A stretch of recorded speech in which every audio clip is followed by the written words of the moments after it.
So to kind of kick us off, I posted when we first put this together, I posted, I've got this gorgeous planner, which I do, it's right over here. I see people with these beautiful vision boards. Everybody goes through the exercises of I'm going to write down these goals. And so often we then get stuck. Life gets in the way, jobs get in the way, families get in the way. And we often then feel like, well, how do I take that first step? Or, well, I did the one thing and then it didn't exactly get me where I thought I was going to. So how do I get restarted? And so really we want to focus on how do we sort of unlock that and get you unstuck so that you can kind of see, okay, when I get off this call today, I know one thing I'm going to do, and that will hopefully kind of get that momentum going. Because so much of what we do with our clients is all about momentum and motivation and riding that roller coaster. Daniel often talks about, and I'm putting words in your mouth, but that, it's accountability, it's part therapist, it's part like, let's just go through this together. All right. So one of the things that we hear a lot from folks is, do I stay or do I go? So we have all been in those situations where we're having a bad week, a bad month, you have a good day, and then someone says something and you're really frustrated again.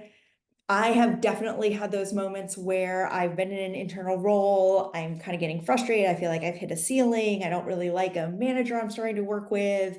So I put my foot out there and I interview and I kind of have some conversations. And then I kind of get to decide, well, is the grass greener on the other side? Do I actually have it good? And maybe what I'm missing is this. Maybe I'm just really burnt out from this project and I need to rethink things. So as if you're trying to decide, am I going to keep where I am? Do I want to make a change?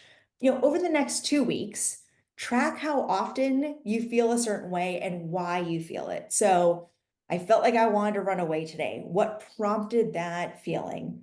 I was actually really excited and fulfilled today or this afternoon or this hour, whatever, little time frame you got.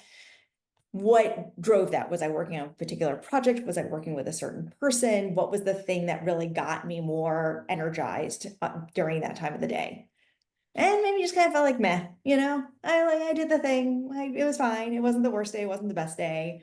Was there something missing? Why was that different than yesterday? What will make it different tomorrow? So if you do that kind of over the 2 weeks, not just literally how you felt, but why or what was supporting that, then you can kind of look and see, well, what themes do I see? Because very quickly you'll probably see, oh, it's the kind of work over here. Like if I have to look at one more spreadsheet, I'm going to scream. But when I'm not working in spreadsheets, I'm really happy. Or, to be honest, when I have to work with this one person, like that's really hard. And is there something I can do to change that relationship? I love working on this part, but that's only a part of my job, and I know there's not more opportunity. So maybe I can talk to my manager, but if I decide to go, that's the kind of work I want to do. So let me kind of focus over there. So that's one thing that you can do that if you're trying to figure out, do I stay or do I go? That's one exercise that you can do to try to figure out what's going to be next. Because that way, if you do decide to go, you're running towards something that's really exciting for you, not running away from something just because, it's not going great. And if you do decide to run away from something that is not fulfilling to you, or um, you just need to break out and explore what's new, you got to kick off your job search. And this can be certainly one of the more daunting things to embark upon as you're within your career. And a lot of people actually don't do it all that often. So I wanted to just share with you from working with people what tends to be, if you're starting off, like what are the most important things to focus on. And number one is be very clear about what you're targeting and be intentional. A big mistake that people make a lot of times is just they're ready to break out. Maybe they've waited too long and they just open up LinkedIn or a job board and they start hunting up and pecking and looking, hey, this role looks pretty good. Oh, I can easily apply to this role. I'll just send my LinkedIn profile or shoot over my resume. No real thought or intention.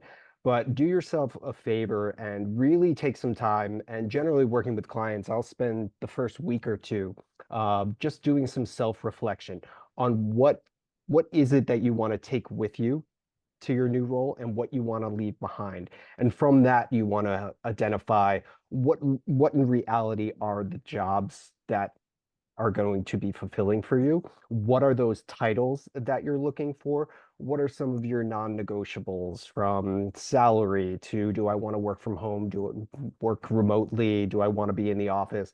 But think about the industry that you want to be in. Think about the size of company and really get a good understanding and parameters around what your search is.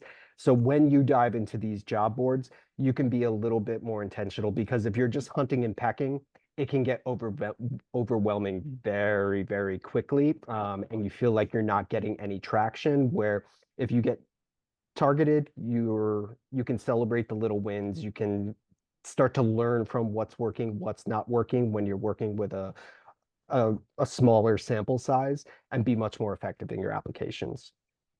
Two, I would say, this may sound obvious, but looking at a job search, it really is like taking on a project. And with a progress project, you want to be organized and you want to be structured. There's so many moving parts in a job search, from applications that are going out, people that you've touched base with, interviews that have happened, a company that you sent a resume to, but you haven't heard anything back in a week. The best thing you can do is set up a tracker for yourself, that you can see the moving pieces all in one place. You can set timelines for yourself of, okay, this is a win, or nothing's happening here, or maybe I should reach back out to someone. But have a structure around all these moving parts, or it'll start to get out of control. And you'll start to, that frustration of the search will creep in a lot earlier, if you don't have a plan. And then the third piece I would say is network, network, network. And a good first step is, let me start off with this. It's a statistic that sounds a little bit scary and people don't like to hear, but about 70+% of jobs are filled via some sort of network relationship. It's just the reality of the landscape. People in a world of unknowns, when people are hiring, they love to be able to leverage any little bit of information that they have, and bringing someone in that somebody knows or they know directly, or have had a previous conversation with, is always helpful in this process. So a good first step for you before you're diving into your search is take some time to reflect on who's out there, who have you worked with, who were your direct reports, who were managers, who were partners within the business, and just do a bit of a brain dump of, whether it's a list of 10 people, a list of 20 people, people that you could reach out to potentially just have a discovery call. Hey, I see you're at this company. Would love to catch up for coffee. That sounds really interesting. Would love to see what your path was towards that. But get a good understanding of, and the lay of the land of everyone going back, maybe even alumni that you went to school with. Really put your finger on the pulse of the network that is available to you, and then you can start to think about strategically how you might be able to leverage that. So, all in all, it's all about strategy, structure, and relationships. And when you combine those clear goals in organization and networking, you set yourself up to be much more effective in your search. Yeah, I mean, I think both of us got our last few jobs through our network. Because even if you do apply, if it will just help you get flagged in the system, if nothing else. Like, hey, check this person out, versus the Mhm. thousands of other people that also applied. Yeah, exactly. It's one of the few opportunities for you to really stand out in this process. And I know everybody's networks are have different degrees of strength, but capitalize on what you can and just make sure that you're not leaving any stone unturned. And not to harp on the network thing, but just because I know it's a hot button for folks. One client we worked with, their network actually was their neighbor, and they just happened to mention that they were looking for something new, and they helped introduce them. So it doesn't even have to be, oh, this person I used to work with or whatever. You never know who those people are. Yep. And that actually ties in really nicely to the idea of you may also want to find something internally.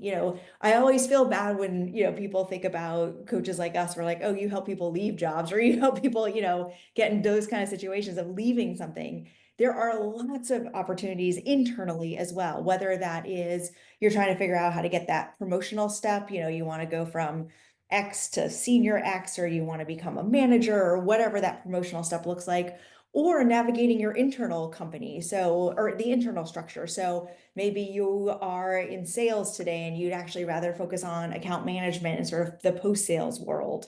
Whatever that the case may be, there's lots of opportunities in your organization as well. And so speaking of networking, who can you internally network with, and who can really be your champion to help you think through and help position you for another role internally? Is it someone on that team today? So I worked with one person who actually was client facing and they loved what they did, but they loved more what the product could do for the clients. And so they actually talked to someone on the product team about being able to maybe join the product team, and bringing that client experience with them to the product team was really valuable. So they started shadowing and doing some of those sort of things, and then they were able to take that change.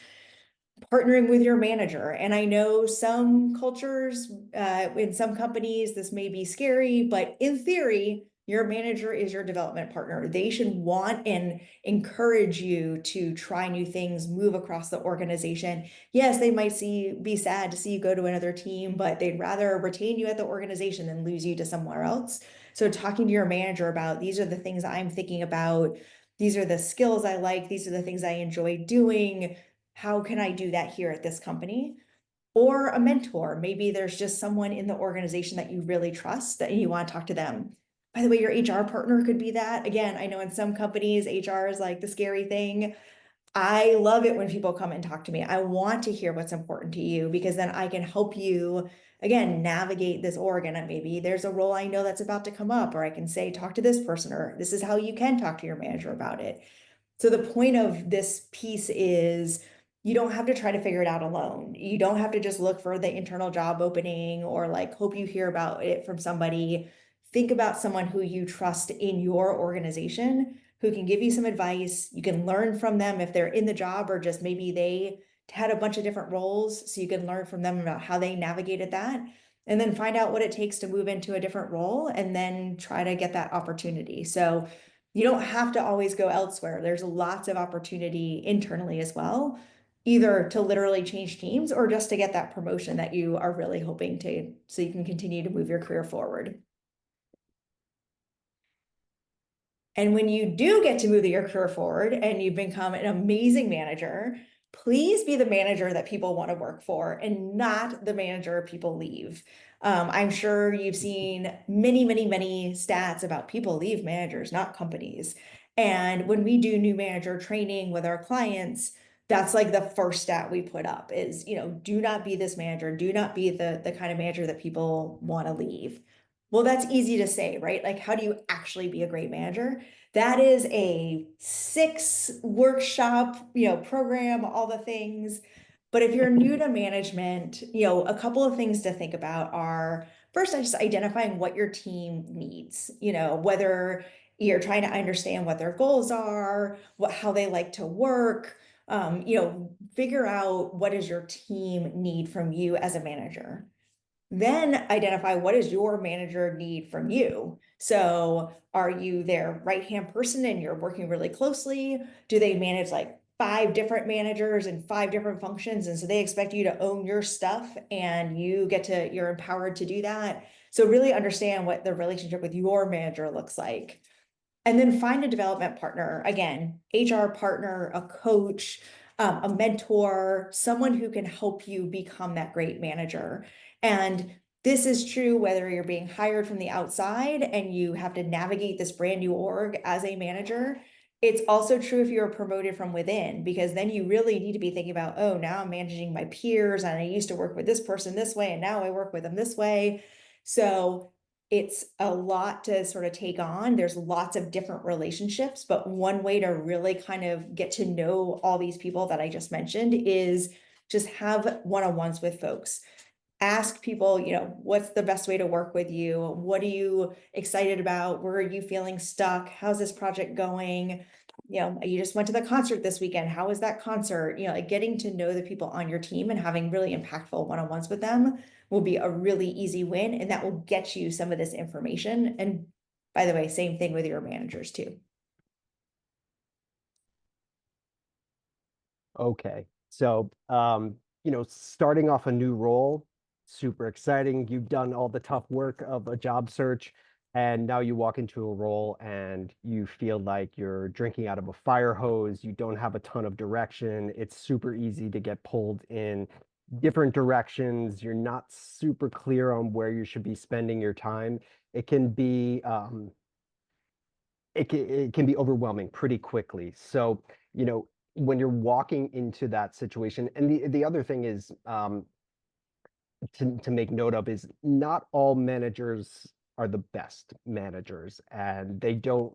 Not everybody knows exactly how to set yourself up for success. And a couple of easy wins in this world, in this type of situation, is make sure that within the first couple of weeks, you and your manager are sitting down and identifying your key goals and metrics of where you're trying to go and what that looks like for the next 90 days. Understand what resources are going to be at your fingertips, where you should be prioritizing your time, but have that conversation. Again, I've worked with a lot of new managers. This can go over their head and they're not prepared for that, and they just kind of bring you into the fold, and you're on the rapid river with them, and you're kind of getting lost within a very short amount of time. So really be careful about this and take the time in those first couple of weeks when you start to have a clear conversation about, okay, what are our North Stars? What are we working towards? And then second to that is, the key to any success is generally collaboration. So you want to meet the partners that you're going to be working with, partners across the business, your direct reports, anybody that's within your field. You want to be sitting down and having a one-on-one time with them. Share the goals that your manager and you have figured out of where you're going to be spending your time. Also get a good understanding of what their goals are, what their needs are, what's their expectation of you coming in and taking on this role. Make sure there's alignment there. And if there's not, then you can go back to your manager and say, hey, I shared this, but they were kind of thinking that we would focus on this project. Can we get a little alignment, or do we need to shift things around?